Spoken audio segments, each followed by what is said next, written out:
자, 이번 시간에 말씀드릴 내용은 이제 그 ISO 45001 요구사항에 대한 부분하고, 그 다음에 이제 그 9001과 14001과 차이가 나고 있는 위험성 평가, 그리고 최근에 이슈가 되고 있는 우리 조직 상황이나 그 이슈 사항을 파악할 때 국내 기준으로는 바로 이제 중대재해 처벌, 이걸 묶어서 한번 설명드리도록 하겠습니다. 자, 우선 그 45001 규격 그 요구 사항에 보시면 똑같죠. 여기도 보면은 KS, Q, ISO 45001, 자, 2018년도에 개정된 정식 규격이고요. 45001 같은 경우는 그 이전에는 우리 오사스 18001이라고 해서 이런 명칭으로 쓰였다가 2018년도에 정식 규격으로 채택되면서 현재 있는 ISO 45000이 2018년 규격이 현재 적용되고 있다고 보시면 됩니다. 자, 이제 목차를 한번 보면 지난번 다뤘던 9001, 45001과 거의 목차가 똑같다고 보시면 돼요. 자, 근데 지난 시간에 14001 할 때 차이가 났던 부분이 우리 환경 측면, 그리고 뭐 준수평가, 비상사태였다고 하면 45001에서도 똑같이, 자, 여기서는 이제 안전이죠. 자, 그러면 안전에 대한 안전 위험 요인 보통, 그리고 위험성 평가, 요 파트는 기획 단계에서 들어간다고 보시면 되고요. 자, 그리고 우리 저희 비상사태 똑같이 나와 있죠. 그리고 저희 준수평가, 자, 준수평가는 바로 이 모니터링 부분에 들어가 있다고 보시면 돼요. 자, 그래서 목차를 순서적으로 보면 적용 범위, 그 다음에 인용 표준, 그 다음에 용어와 정의, 조직 상황. 그래도 내용을 보시면 거의 동일하죠. 조직 상황에 대한 이해, 그리고 근로자의 기타 이해관계자의 니즈, 기대 이해, 그리고 여기서 뭐 근로자가 중요한 거예요. 자, 안전복용 경영 시스템의 적용 범위와 시스템 결정. 자, 그리고 리더십. 자, 근데 차이가 나는 부분 중에 또 하나 보면 근로자 참여예요. 자, 이게 이유가 왜냐면 지난 시간에 제가 환경하고 안전이 좀 엇비슷하다, 비슷한 부분들이 많다 말씀드렸던 것처럼, 자, 안전보건은 대표이사와 함께 그 안전의 주체가 되는 근로자에 대해서, 자, 그래서 근로자의 참여가 들어가 있어요. 자, 리더는 리더십의 의지 표명. 자, 요거랑 비슷한 게 연결되는 게 우리가 중대재해 처벌이죠. 자, 리더, 최고 경영자는 회사의 안전보건 방침과 목표를 설정하고 거기에 따라서 근로자가 안전하게 작업할 수 있는 환경을 조성해서, 자, 그에 따른 몇 가지 활동들을 하겠다. 자, 의지 표명, 방침, 그 다음에 조직의 역할, 그리고 근로자의 협의 참여가 반영되어 있다고 보시면 돼요. 자, 그리고 이제 6장 기획에서는 이 리스크, 그리고 목표 달성.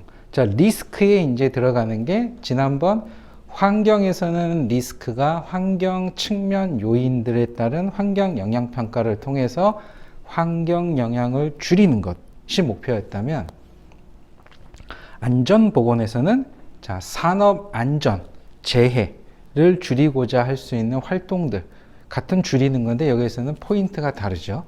자, 그래서 기획 단계에서는 바로 위험, 자, 리스크라는 게 바로 위험 요인들을 파악하고 거기에 대한 위험성 평가를 통해서 확인을 해야 되고요. 자, 그리고 지원에서는 자원, 역량, 인식, 통보, 문서화된 정보 거의 동일하다고 보시면 돼요.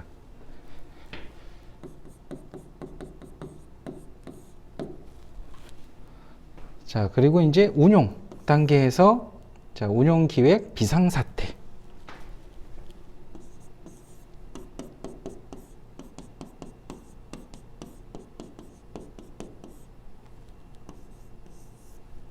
그리고 9의 모니터링 부분에서 측정 성과 평가. 동일하게 뭐 내부 심사, 경영 검토, 개선 사항의 부적합, 지속적 개선. 근데 여기서는 사건이란 용어가 들어가죠. 예, 안전사고에 대한 부분. 자, 900이라고 거의 목차가 비슷하고 14,000일과도 비슷하고, 자, 거기에서 대부분 형태가 똑같다고 보시면 돼요.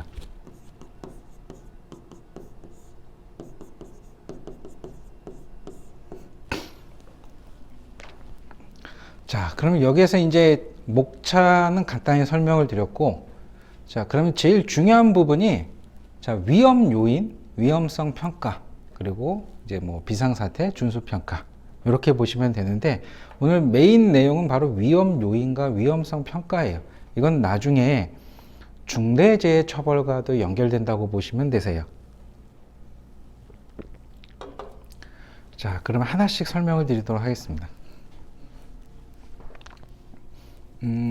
일단은 내용상으로는 위험 요인과 위험성 평가가 훨씬 더 양이 많기 때문에 일단 순서적으로 비상사태와 준수평가를 다시 한번 짚고 설명을 드릴게요. 자, 비상사태 같은 경우는 지난번 환경에도 말씀드렸듯이 말 그대로 비상 상황들. 자, 보통 이건 안전을 다루기 때문에 지난번 환경을 다룰 때는 제가 사례로 화재를 예시로 들었다면 비상사태도 똑같이 화재도 똑같아요. 자, 근로자를 기준으로 따졌을 때 화재, 인명사고. 근데 이제 뭐 예를 들어서 최근에 많이 이슈가 됐던 게 건설 분야 쪽이겠죠. 자, 건설 분야 쪽에서 주로 압사, 낙하. 자, 이런 경우, 깔리거나 떨어지거나. 자, 이런 경우가 많아요. 자, 그러면 건설 분야에 압사사거나 낙하사고가 발생됐을 때, 자, 비상 상황이죠. 비상 상황인 경우에 그 상황에 따라서 안전관리 책임자는 자, 구호 조치를 시행하면서 관급 소방서나 응급병원 쪽에 비상 연락을 넣어야겠죠.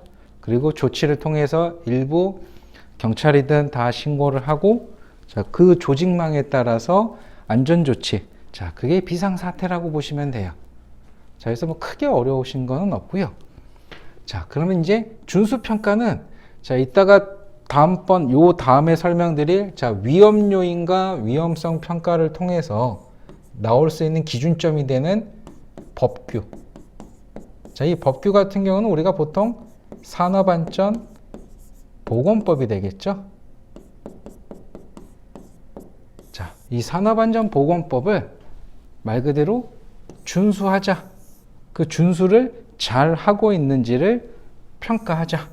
자, 준수평가예요. 지난번 환경영향평가의 기준이 되었던 환경법들과 거의 형태가 똑같아요. 자, 그래서 비상사태와 준수평가는 지난번 시간에 다뤘던 거랑 거의 비슷하다. 단지 그 기준점이 되는 환경법이나 산업안전보건법, 요 차이가 난다고 보시면 돼요. 자, 그러면 이제 제일 중요한 위험 요인과 위험성 평가인데, 자, 요 부분도 사실 내용을 어렵게 생각하시면 어렵고 쉽게 생각하시면 쉽다고 보시면 돼요.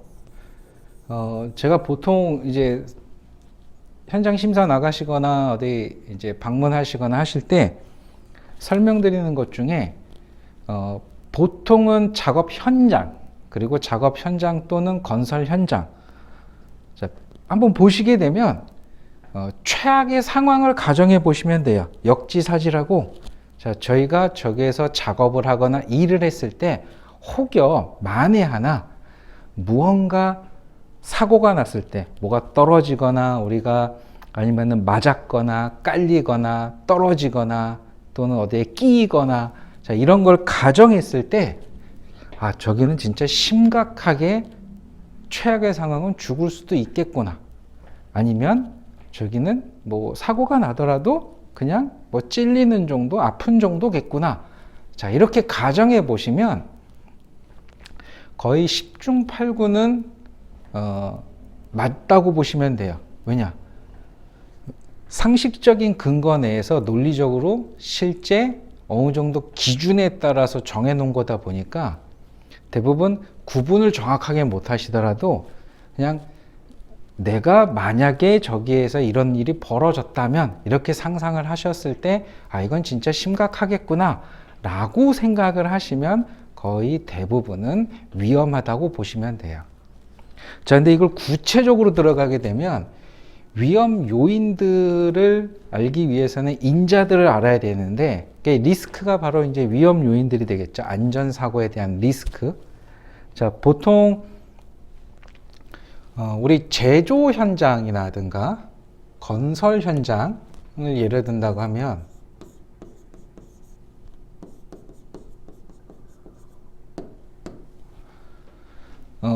위험 요인을 먼저 따질 때, 자, 위험 기계 기구들이 있어요. 또는 인허가라든가, 자, 법으로 정해져 있는, 이거는 정말 위험한 장비나 기구 설비들이기 때문에, 자, 이거는 아예 법규나 지자체에서 승인 허가를 받아야 설치가 가능해요. 자, 이런 것들을 보통 우리가 위험 기계 기구라고 지칭을 하는데, 여기에 해당이 되는지, 그리고 이거 외에 기타 정해놓은 기준들에 따라서 위험한 거라고 지정된 것들이 있어요. 자, 이런 것들이 현재 해당이 되는지를 먼저 파악을 하셔야 되고, 자, 이 다음에 이제 파악하셔야 될 게, 자, 공정이에요. 근데 공정인데, 품질하고 환경하고 살짝 다른 부분들이, 그 공정을 기준으로 파악하시는 것보다는 그 공정 안에, 예를 들어서 우리가 제조에서 얘기하는 수입 검사라고 하죠. 자재를 들여오는, 자, 그런 경우에 예를 들어서 자재를 입고하는 입고 공정, 자, 그리고 입고된 자재를 일정 부분은 재고 관리를 하고, 일정 부분은 우리 생산 공정에 투입하고, 자, 생산에서 이루어졌던 자재를 가지고 제품을 해서 제품화시키고 출고를 하겠죠. 보통 일반적인 이렇게 되는데, 자, 이건 공정이에요. 자, 근데 공정 단위로 보게 되면 나중에 가서는 위험성 평가를 할 때 살짝 안 맞는 경우가 발생하기 때문에, 자, 이 공정 안에 들어가는 주요 설비나 장비, 자, 이런 걸 보시면은 분류가 편해요. 자, 자재 입고 중에서 예를 들어서 우리가 무거운 장비를 나를 때 지게차를 쓰죠. 자, 자재 입고 공정 중에 지게차 파트 중에서는, 자, 안전사고 많이 발생하죠. 지난번 배터리 같은 경우에 무거운 거를 들다 나르다 해서 사람이 압사했던 사고처럼, 자, 근데 예를 들어서 입고 공정에 어떤 업체는 그냥 뭐 우리가 얘기하는 뭐 부직포, 자, 아니면은 플라스틱 사출 부품, 보통 청계단이 작은 것만 해도 박스 하나 정도거든요. 자, 그거 같은 경우에 사람이 들거나 이동용 카트에다가 하는 경우들이 많아요. 자, 이런 경우는 사실 안전사고보다는 보건 분야예요. 왜냐? 무거운 거 들다가 허리 나가는 경우. 자, 요거 같은 경우는 지금 안전하고 밀접하게 관련성은 있으나 심각하게 사람이 죽을 수 있냐? 아니면 그냥 몸에 이상이 있는 정도의 보건, 질환이라든가 이렇게 갈 거냐? 아니면 뭐 그냥 찰과상 정도라든가 삐끗하는 정도의 이런 정도 수준이냐? 자, 그래서 공정으로 보시기보다는 그 안에 있는 장비나 설비를 기준으로 보시는 게 나아요. 또는 뭐 생산 공정 중에서 뭐 대표적으로 많이 하는 게 호이스트. 우리 큰 물건을 공장 내부에서 우리 천장에 매달아 놓고 이동시킬 때, 뭐 1톤짜리라든가 500kg짜리 몇 톤짜리를 옮길 때, 자, 이런 경우 같은 경우는 이것도 위험 기계 기구다 보니까 설치할 때부터 모든 인허가를 받으셔야 돼요.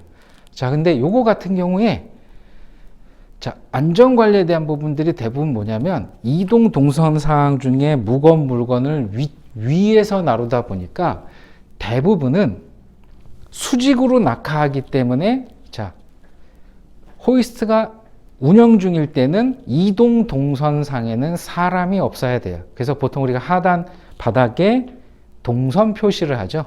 그리고 호이스트가 작업할 때는 자, 알람을 울려서 작업자가 인지하게끔. 자, 이런 것들이 이제 호이스트.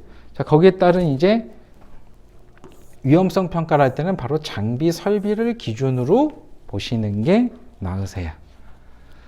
자, 그럼 이제 이런 형태로 해서 위험 요인을 이제 파악을 했다고 하면 그 위험 요인에 따라서 지난번 환경 영향 평가할 때 대략 뭐 50점 기준에 25점 이상은 중점 관리, 25점 이하는 일반 관리. 자, 이건 이제 보통 우리가 법적 허용 기준치를 적용해서 내부적으로 점수화 시켜 놓은 거죠.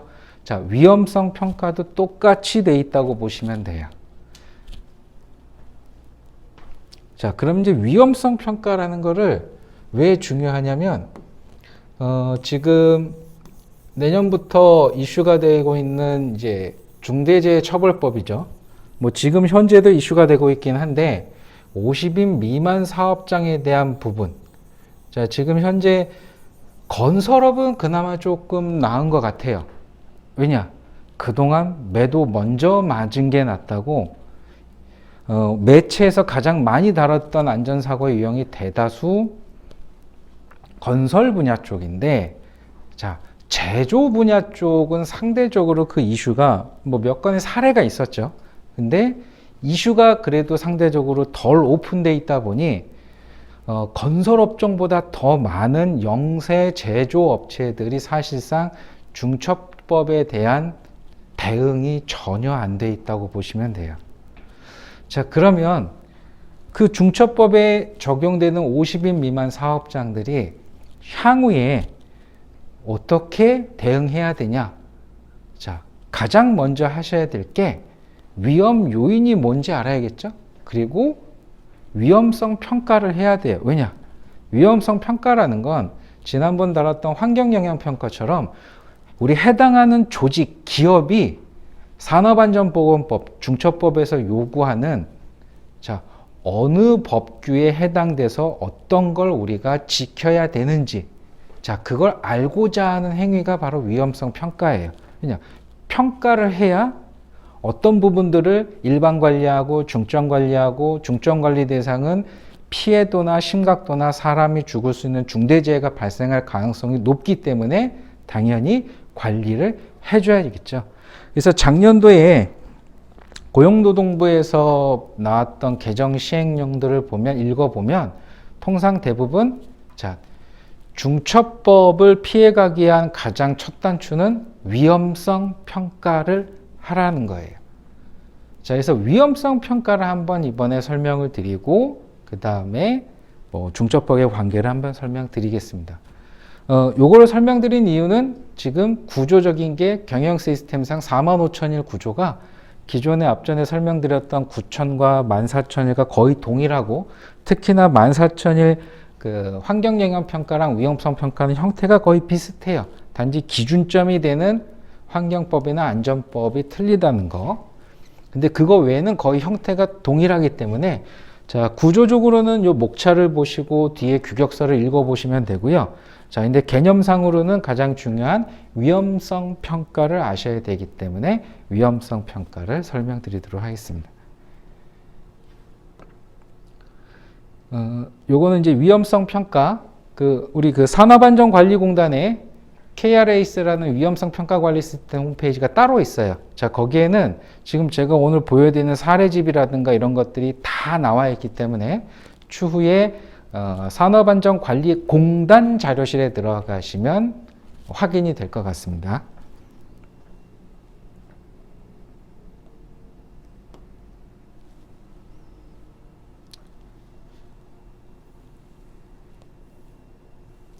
자, 요거는 이제 나중에 그 교재 필요하시면 내용을 들어갈 건데요. 이건 작년에 그 ISO 45001하고 그 다음에 저희 그 안전보건 경영 시스템의 관계 때문에 한번 작업했던 서류들인데요. 자, 요걸 한번 설명하고 위험성 평가를 순차적으로 들어가도록 할게요.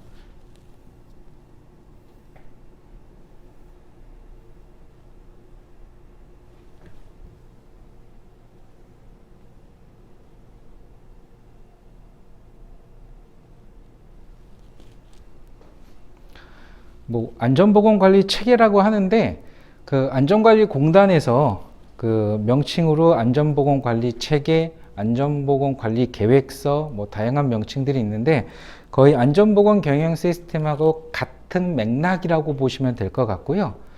자, 여기도 똑같이 나와 있듯이 위험 요인 파악, 그리고 제거 대책, 그리고 이행 개선. 자, 실질적으로 이제 ISO 45000에서 운용 단계겠죠. 자, 근데 그 기획 단계에서 위험 요인을 파악하고, 자, 위험 요인을 파악했으면 그게 우리가 관리 대상인지 위험성 평가를 통해서 대상물이 나오면, 자, 그거를 줄일 수 있는 안전 관리를 하라라는 개념이라고 보시면 되세요.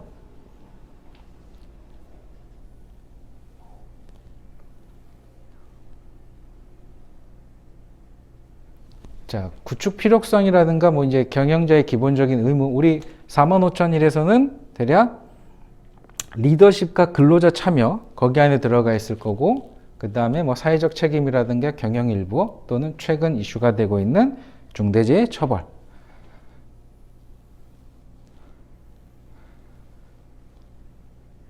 그리고 중대재해 처벌 중에 시행령 중에 가장 문제가 되는 부분들은, 자, 여기 있는 위의 내용을 보시면은 안전보건 경영 시스템에서 요구하는 사항들하고 조금 중복되는 내용들, 비슷한 내용들이 많아요.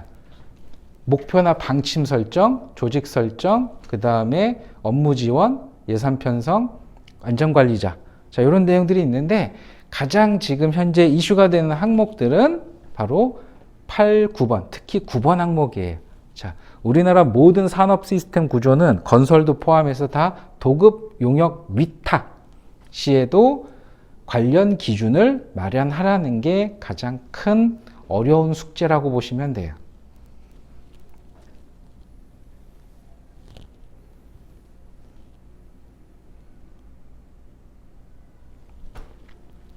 뭐 기업에 따른 기계 기구죠. 이게 바로 위험 기계 기구예요. 아까 설명드렸던. 그리고 공정 작업 방법이, 즉 공정이 다 틀리기 때문에, 근데 그 공정 안에 들어가는 위험 설비들부터 먼저 파악을 하셔야 되고요.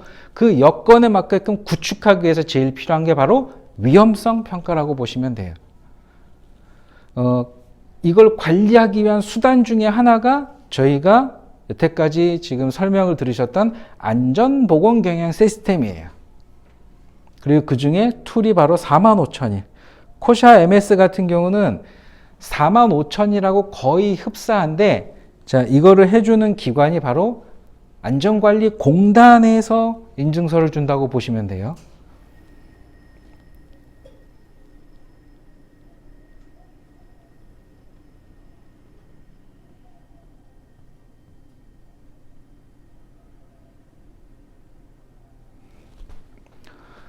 자, 45001 2018년 버전의 구조인데요.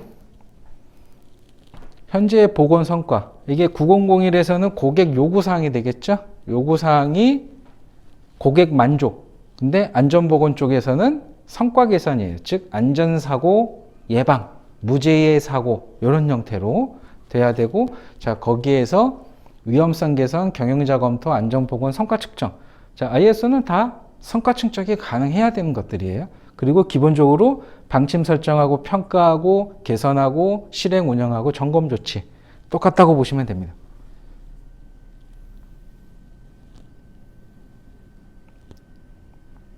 뭐 인증의 필요성은 나중에 한번 보시면 될 것 같고요. 요거는 이제 뭐랑 똑같냐면 우리 ISO 쪽에서 조직 상황이라고 보시면 될 것 같습니다.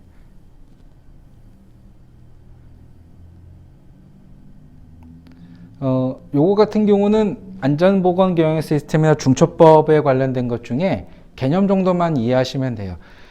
기존의 산업안전보건법이나 여태까지 다양하게 계속 개정이 되면서, 자, 개정되는 동안 뭐 리스크 관리라든가 모든 건 활동은 다 했어요. 기준들도 어느 정도 다 있고. 근데 실질적으로 사고를 줄이지 못하다 보니, 자, 그 원인 분석을 따졌을 때, 자, 대부분은 사후 처리 위주다 보니 일단 벌어지고 나서 문제가 되는 거예요. 자, 그럼 이거를 벌어지기 전에 예방을 하면, 미연에 방지라면 안전사고나 중대재해가 없어지겠다라는 판단에 중첩법이 나왔다고 보시면 돼요.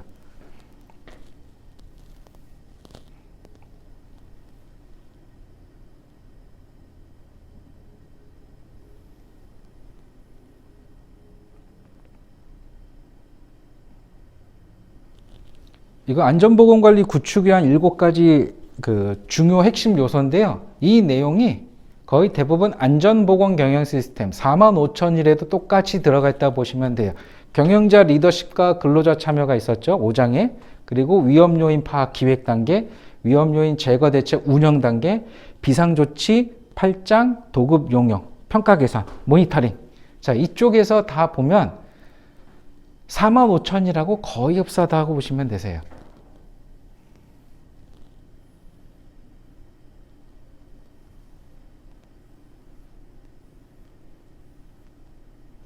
주요 중대재해는 위험성 평가를 하고 이걸 한번 설명을 드리겠습니다.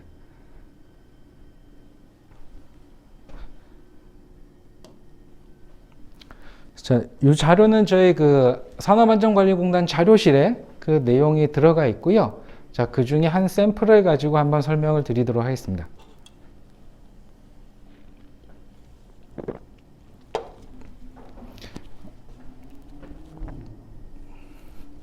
자, 사업장 공장 정보에서 이 업체 같은 경우는 뭐 예시상으로는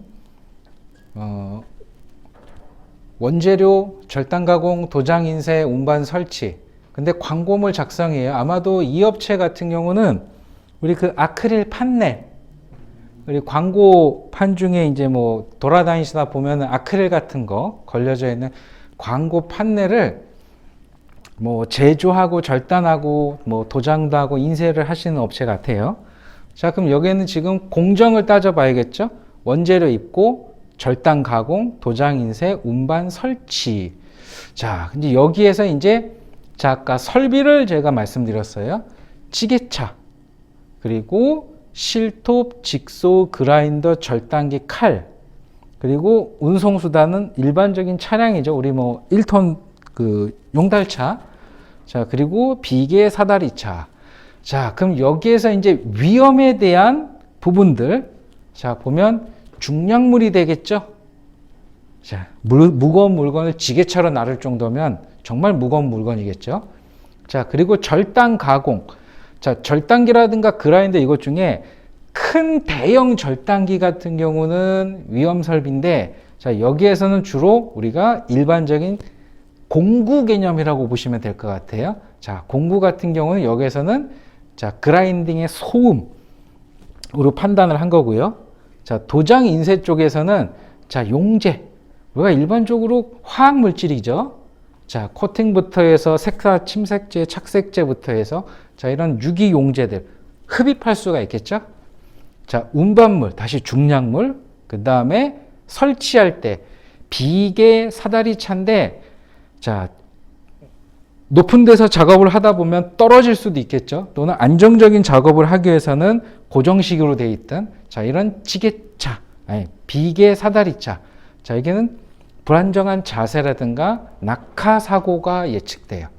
자, 그러면 이제 지금 현재 이 업체 같은 경우에 공장 정보가 나왔고, 자, 여기에 이제 산업재해 통계를 보면 이건 나중에 넣으셔도 되고, 이 자료는 배포 자료이기 때문에 이 업종에서 가장 많이 발생했던 것들을 나타낸 거예요.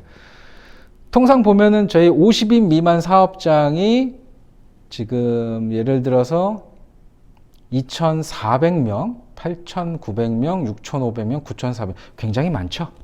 자, 이런 광고 우리가 간판업인 것 같아요. 자, 간판업 중에 업종별로 이렇게 나와 있고요.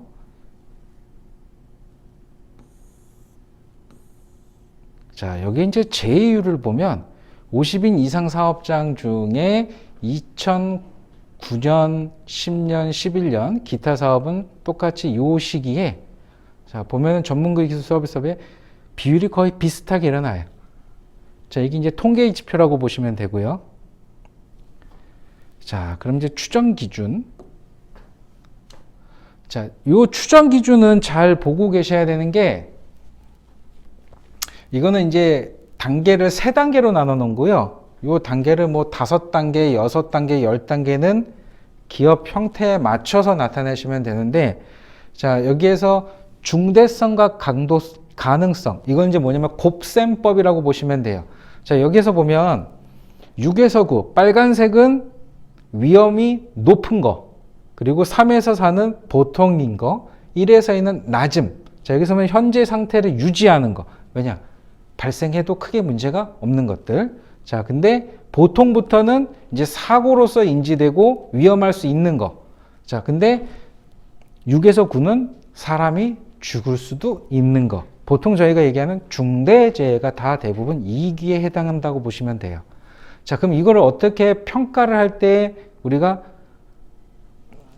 측정할 수 있는 모델링이 있어야겠죠? 그 모델링을 하는 방법이 바로 중대성과 가능성에 대한 곱셈법이라고 보시면 돼요. 자, 그럼 여기에서 중대성이란 건, 자, 말 그대로 사람이 사고가 났을 때 죽을 수 있냐? 라는 부분인데, 그러면 높겠죠. 중은 중간, 보통은 자, 자, 가능성이죠. 가능성은 자, 빈도수라고 보시면 돼요. 빈번하게 발생하냐, 잘 발생하지 않냐. 그래서 여기서는 상중하로 나눠냈어요. 자, 그러면 많이 발생하고 한 번 발생하면 사람이 죽을 수 있는 정도는 자, 높겠죠. 그리고 높겠죠. 보통, 왜냐, 많이 발생을 하는데 발생해서 다쳐봐야 그렇게 심각하지 않은 거. 자, 중간 형태로 발생은 하지만 크게 다치겠죠. 자, 이거를 계산해 보면, 자, 여기에 보면 6에서 9 사이는 높음, 보통, 낮음, 이렇게 구분이 돼요. 바로 곱셈법이에요. 자, 요거에 따라서 위험성 평가를 통한 등급을 정하시는 거예요. 이거 등급 기준이라고 보시면 돼요. 자, 지금 이제 요 업체 같은 경우에 예시사항으로 자, 공정이 나와 있어요. 자, 아크릴 무거워 보이죠? 자, 지게차로 움직일만 해요. 자, 그리고 절단 가공, 절단기예요. 자연스럽게 요 상판을 대갖고 심각하게 절단될 수 있는 건 마가다인데 이것도 운이 없으면 손가락 잘릴 수 있어요. 자, 근데 사람이 죽지는 않아요. 자, 그리고 도장 인쇄, 그리고 자, 설치. 지금 보면은 사다리차를 가지고 움직이는데, 자, 지금 높이상 보면은 그래도 한 5, 6m 정도는 되는 것 같아요. 근데 자, 운이 나쁘면 사람이 죽을 수도 있겠네요. 머리부터 떨어지면. 자, 근데 자, 이 공정에 대한 세부 공정을 지금 나타낸 거고요. 자, 이제 위험 요인을 파악해야겠죠?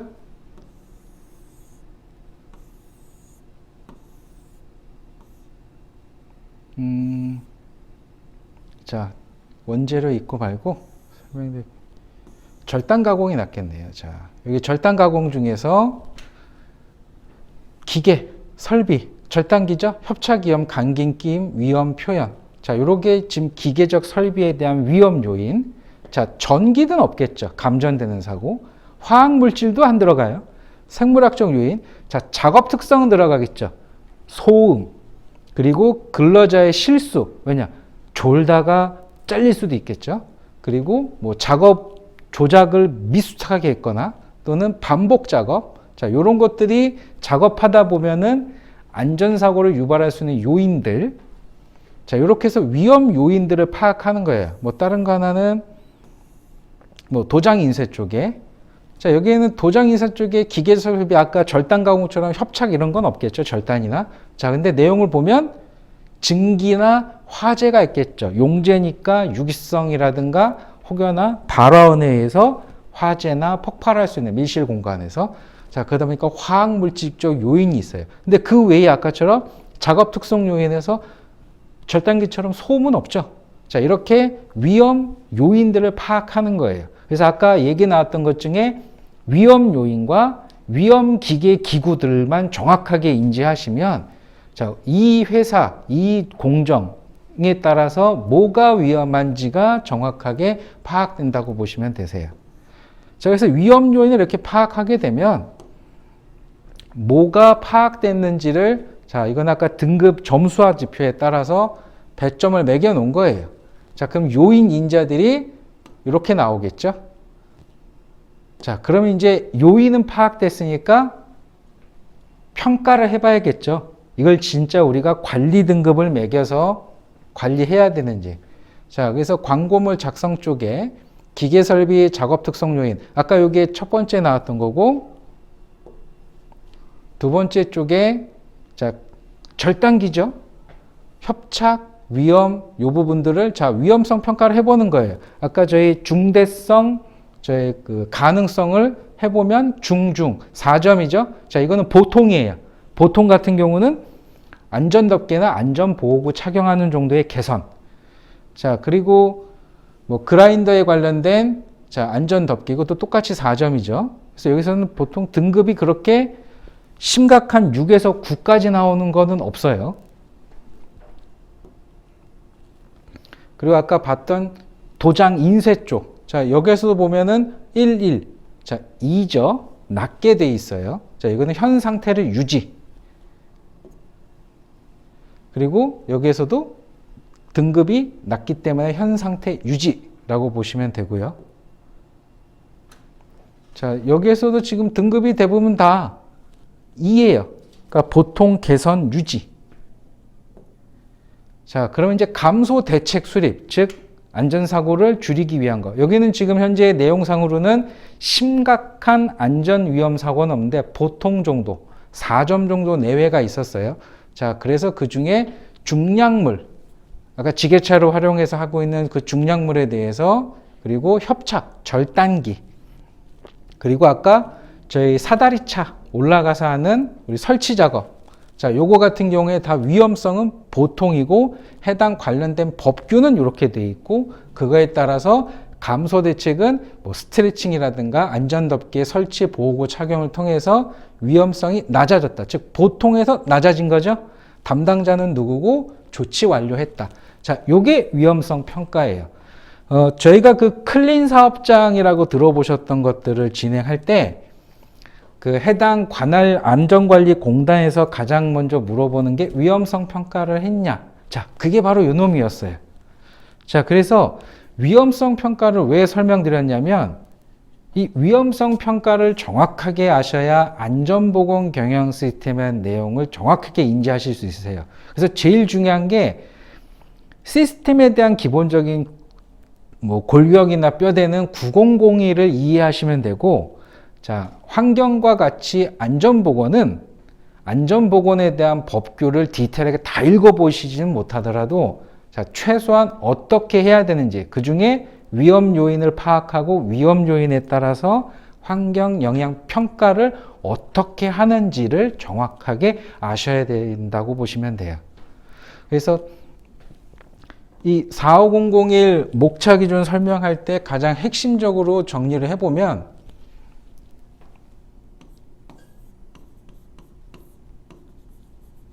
위험 요인과 그리고 위험성 평가, 그리고 비상사태,